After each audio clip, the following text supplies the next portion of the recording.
છે। ગુજરાતમાં 2 દિવસ વરસાદી માહોલ જામવાનો છે।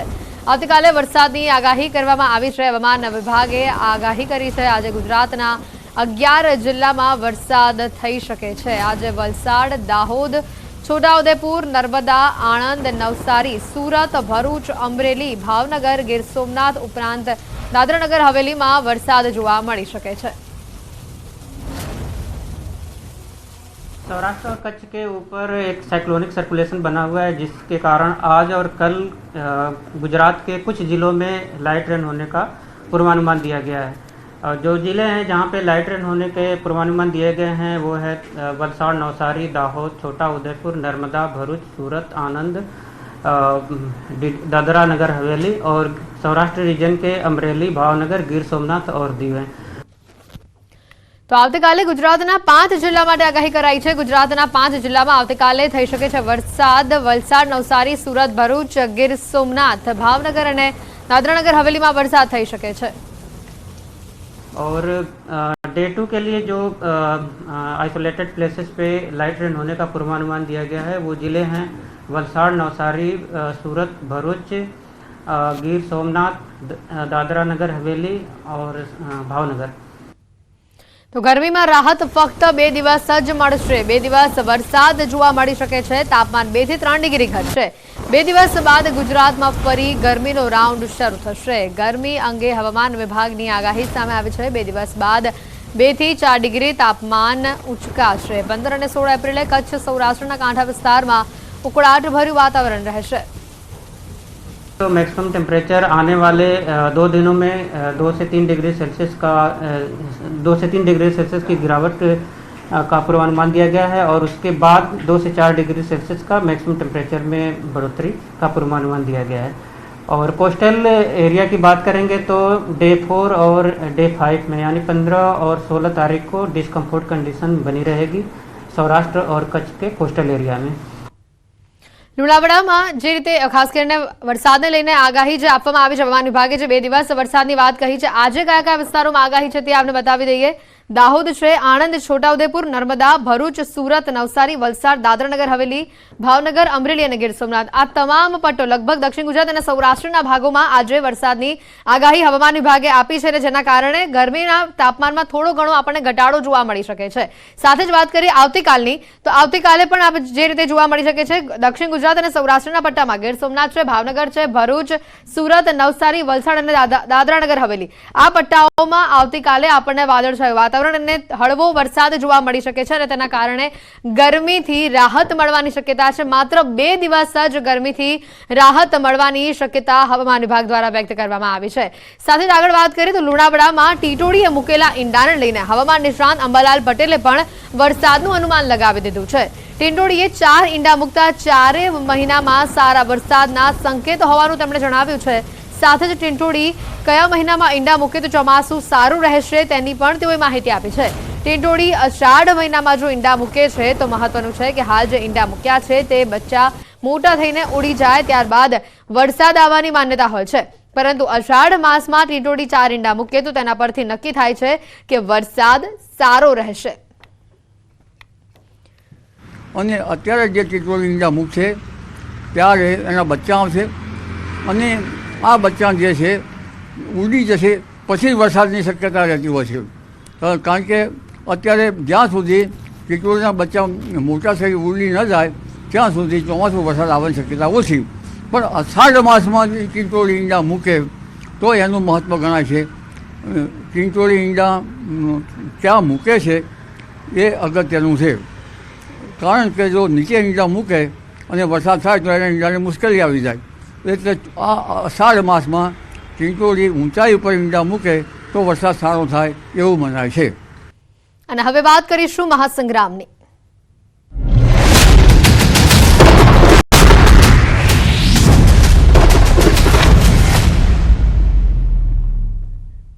શંકરભાઈ ચૌધરી સામે ચૂંટણી પંચમાં ફરિયાદ દાખલ કરવામાં આવી છે। વિધાનસભા અધ્યક્ષ સામે ચૂંટણી પંચમાં ફરિયાદ નોંધાવાઈ છે।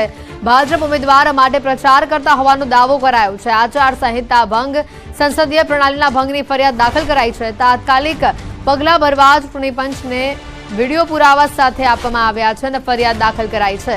સંસદીય પ્રણાલી મુજબ અધ્યક્ષ કોઈ એક પક્ષના ન હોય. કોંગ્રેસ પ્રવક્તા મનીષ દોશીએ આ ફરિયાદ નોંધાવી છે. થરાદ વાવ વિસ્તારમાં પ્રચાર કર્યો હોવાનો દાવો વ્યક્ત કરાયો છે. જિલ્લાની અંદર જે પ્રમાણેનું હું દાંતા જોઉં છું, જે પ્રમાણેનું હું વાવ જોઉં છું, જ્યાં બે જગ્યા ઉપર હોપફુલ કોંગ્રેસને હોઈ શકે, એ બેની અંદર એમણે કલ્પના કરી હોય એના કરતા વધારે લીડ આ બાજુ મળશે, મોદી સાહેબને મળશે. આવું હું બેની તો ભવિષ્યવાણી તમારા બધાની વચ્ચે કરી શકું છું. અને આ શબ્દ મારા યાદ રાખજો, તમે બધા અહીંયા બેઠા છે, તમે શંકરભાઈ કહેતા હતા, આ બે વિસ્તારની અંદર તો એમણે ન ધારેલી હોય, એ પોતે લીડનું વિચાર કરતા એની જગ્યાએ ઉલટું એનાથી એમણે ન વિચાર્યું હોય એવડી મોટી લીડ આ બે તાલુકાની હું અત્યારથી કહી શકું છું. દાંતા વિધાનસભા અને વાવ, આ બે વિધાનસભાની અંદર તો જંગી પેલું કહેવાય ને એ પ્રમાણનું રહેશે. જેની કલ્પના ન કરી હોય એ પ્રમાણનું પરિણામ આ બે વિસ્તારમાં હું જોઈ રહ્યો છું. મેં બંનેમાં પ્રત્યેક જોયું છે, મેં કામ જાતે કર્યું છે, એટલા માટે હું કહી શકું છું, મને અનુભવ છે એ વિસ્તારનો. શંકરભાઈ ચૌધરી સામે ચૂંટણી પંચમાં ફરિયાદ દાખલ કરવામાં આવી છે. વિધાનસભા અધ્યક્ષ સામે ચૂંટણી પંચમાં ફરિયાદ દાખલ કરાઈ છે. ભાજપ ઉમેદવાર માટે તેઓએ પ્રચાર કર્યો હોવાનો દાવો કરાયો છે.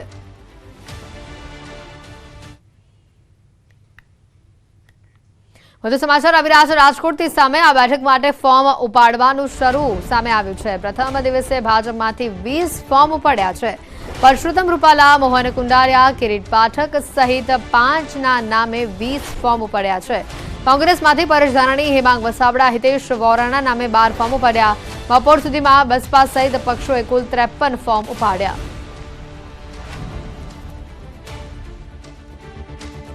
પ્રદેશ ભાજપ અધ્યક્ષ સી.આર. પાટીલ જામનગરની મુલાકાત પર છે. જામનગર લોકસભા બેઠકના ભાજપના બૂથ અને પેજ પ્રમુખ સાથે બેઠક કરી. ઓશવાડ સેન્ટર ખાતે સી.આર. પાટીલે લોકસભાની ચૂંટણીને લઈને માર્ગદર્શન આપ્યું. પૂનમ માડમ, ધારાસભ્ય દિવ્યેશ રખબરી, રીવાબા જાડેજા, પૂર્વ કૃષિમંત્રી આર.સી. ફળદુ સહિતના નેતાઓ હાજર રહ્યા. લોકસભા ચૂંટણીનું બ્યુગલ વાગી ચૂક્યું છે. તમામ રાજકીય પક્ષો પ્રચારના મૂડમાં આવી ગયા છે. ત્યારે સુરતમાં ભાજપના ઉમેદવારનો ચૂંટણી માટે અનોખો પ્રચાર કરતા જોવા મળ્યા. ઓલપાડ વિધાનસભામાં ભાજપ ઉમેદવાર મુકેશ દલાલ બળદગાડામાં સવારી કરી પ્રચાર કરતા જોવા મળ્યા. ઓલપાડ વિધાનસભાના ધારાસભ્ય મુકેશ પટેલ ઉમેદવાર માટે બળદગાડું ચલાવી પ્રચાર કરતા નજરે ચડ્યા. તો રવિવારે રાજકોટમાં મળશે ક્ષત્રિય સમાજનું સંમેલન. રાજપૂત સંકલન સમિતિનું સંમેલન અંગે નિવેદન સામે આવ્યું છે. સંમેલનની મંજૂરી અંગે સમિતિ સભ્ય કરણસિંહનો દાવો સામે આવ્યો છે. મંજૂરી મળે કે ન મળે, અમે સંમેલન કરીશું. આ રાજકીય નહીં, સામાજિક સંમેલન છે. અમે ડંકાની ચોટ ઉપર સંમેલન કરીશું. રૂપાલાની ટિકિટ રદ કરવાની માંગ પર સમિતિ અડગ છે. તો આ તરફ રાજકોટમાં ક્ષત્રિય મહિલાઓ સાથે ઝપાઝપીના બનાવને વખોડવા પણ સમિતિએ નિર્ણય લીધો છે, જેમાં જિલ્લા તાલુકા કક્ષાએ આવેદનપત્ર આપવા માટે આહવાન કરાયું છે.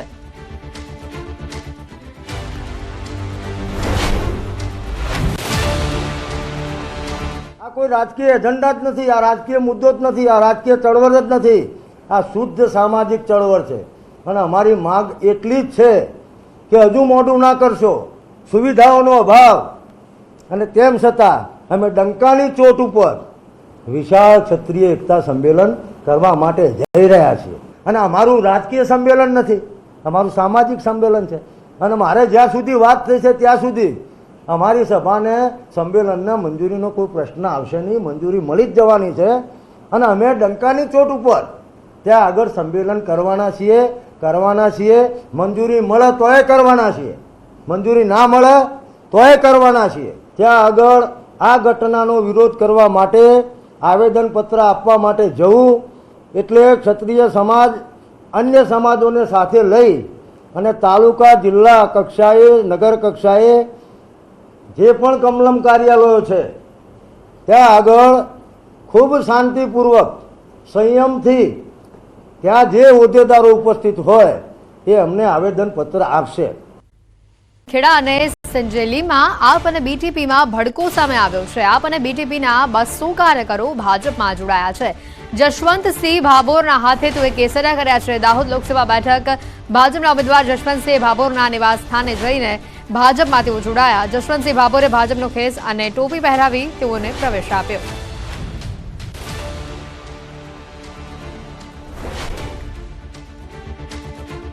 ચૂંટણી પહેલા મહેસાણા કોંગ્રેસમાં ભંગાણ સામે આવ્યું છે. મહેસાણા યુથ કોંગ્રેસ પ્રમુખના કેસરિયા સામે આવ્યા છે. હિતેશ રાયકા અને જિલ્લા કોંગ્રેસ સમિતિના ઉપપ્રમુખ હર્ષદ રાવલ ભાજપમાં જોડાયા. મહેસાણા કમલમમાં જિલ્લા પ્રમુખ સહિત ધારાસભ્યના હસ્તે તેઓએ કેસરિયા કર્યા.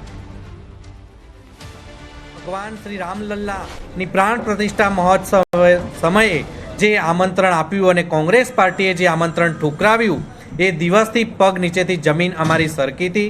ત્યારે પાર્ટીના પ્રોટોકોલથી ઉપર ઉઠીને મેં મારા ફેસબુક માધ્યમથી, ઇન્સ્ટાગ્રામથી, ટ્વિટરથી, વોટ્સઅપથી, તમામ સોશિયલ મીડિયા માધ્યમથી મેં કહેલું કે જ્યાં મને શ્રીરામ ભગવાનનું આમંત્રણ મળશે ત્યાં હું વાજતે ગાજતે જઈ અને જોડાઈશ અને કાર્યક્રમમાં સહભાગી થઈશ. નરેન્દ્રભાઈ મોદી સાહેબની નીતિઓ, કામ કરવાની પદ્ધતિ અને વિકાસની રાજનીતિથી પ્રેરાઈ અને અયોધ્યામાં રામ મંદિર થયું. આ રામ મંદિરમાં કોંગ્રેસ પક્ષ દ્વારા જ્યારે આમંત્રણને ઠુકરાવવામાં આવ્યું એનાથી નારાજ થયા અને વિકાસની રાજનીતિથી પ્રેરાઈને ભારતીય જનતા પાર્ટીમાં જોડાયા છે. બનાસકાંઠા કોંગ્રેસ ઉમેદવાર ગેનીબેને પ્રચારમાં દાવો કર્યો કે 10 દિવસથી પ્રચાર કરી રહ્યું છું અને રોજે રોજ લાખ 1.5 લાખનો ફાળો આવી રહ્યો છે. ચૂંટણી લાંબી ચાલશે એટલે 50 લાખ જેટલો ફાળો આવી જશે. દરેક ખર્ચ લોકો ઉપાડી રહ્યા હોવાનો પણ તેમણે દાવો કર્યો. ગેનીબેન 15મીએ પાલનપુરમાં ઉમેદવારી પત્ર ભરશે. આપણે તો કાંકરા પાળ બધાને ટેપે ટેપે સરોવર ભરાય, પણ મારે અભિનંદન આપવા છે સમગ્ર બનાસકાંઠાની 18 આલમ 36 કોમને કે 1 મહિનો ને 10 દાડા થયા. તમામ મંડપ બાંધવાના હોય, માઇકની વ્યવસ્થા કરવાની હોય, મીટિંગની વ્યવસ્થા કરવાની હોય, ચા પાણીની વ્યવસ્થા કરવાની હોય, એ તમામ સમાજે છેક નડાબેટથી કરીને અંબાજી 14 તાલુકામાં તમામ લોકોએ કરી છે. એ વાતનો હું સમગ્ર જિલ્લાને અભિનંદન આપું. વ્યવસ્થાઓ તો કરી, પણ કોઈ દિવસ એવું ના હોય કે લાખ 1.5 લાખ રૂપિયા ફાળો ના આપ્યો હોય. અને આ વખત તો ચૂંટણી એ પાછી લાંબી છે એટલે રોજના લાખ ગણો તો સાહેબ 50 લાખ રૂપિયા તો ફાળો જ કરી લેવાનો એમ. એટલે ચાક નાના મોટી વ્યવસ્થાઓ કરવાની થાય, ક્યાંક ફોર્મ ભરવા દાવાનું તે તારે ખર્ચો થાય, જમવાની વ્યવસ્થા કરવી પડે, મંડપની કરવી પડે, તો પણ બધા લોકોએ એડવાન્સ એ 25-40 લાખ રૂપિયાનો ખર્ચો થાય ને પાલનપુરનો, એ મંડપનો જમવાનો એ પણ સમગ્ર જિલ્લો ઉપાડી લીધો છે. તો સમાચાર આવી રહ્યા છે રાજકોટથી. સામે આ બેઠક માટે ફોર્મ ઉપાડવાનું શરૂ સામે આવ્યું છે. પ્રથમ દિવસે ભાજપમાંથી 20 ફોર્મ ઉપાડ્યા છે. પરસોત્તમ રૂપાલા, મોહન કુંડારિયા, કિરીટ પાઠક સહિત 5ના નામે 20 ફોર્મ ઉપાડ્યા છે. કોંગ્રેસમાંથી પરેશ ધાનાણી, હેમાંગ વસાવડા, હિતેશ વોરાના નામે 12 ફોર્મ ઉપાડ્યા. બપોર સુધીમાં બસપા સહિત પક્ષોએ કુલ 53 ફોર્મ ઉપાડ્યા.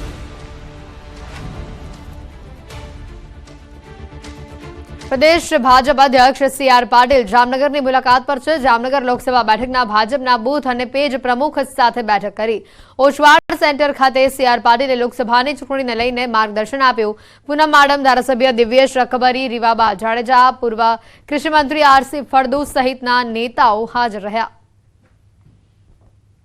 લોકસભા ચૂંટણીનું બ્યુગલ વાગી ચૂક્યું છે. તમામ રાજકીય પક્ષો પ્રચારના મૂડમાં આવી ગયા છે. ત્યારે સુરતમાં ભાજપના ઉમેદવારનો ચૂંટણી માટે અનોખો પ્રચાર કરતા જોવા મળ્યા. ઓલપાડ વિધાનસભામાં ભાજપ ઉમેદવાર મુકેશ દલાલ બળદગાડામાં સવારી કરી પ્રચાર કરતા જોવા મળ્યા.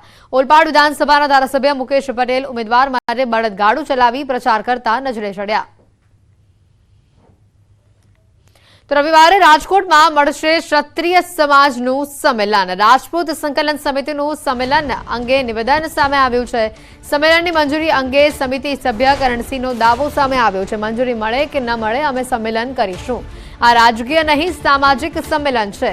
અમે ડંકાની ચોટ ઉપર સંમેલન કરીશું. રૂપાલાની ટિકિટ રદ કરવાની માંગ પર સમિતિ અડગ છે. તો આ તરફ રાજકોટમાં ક્ષત્રિય મહિલાઓ સાથે ઝપાઝપીના બનાવને વખોડવા પણ સમિતિએ નિર્ણય લીધો છે, જેમાં જિલ્લા તાલુકા કક્ષાએ આવેદનપત્ર આપવા માટે આહવાન કરાયું છે.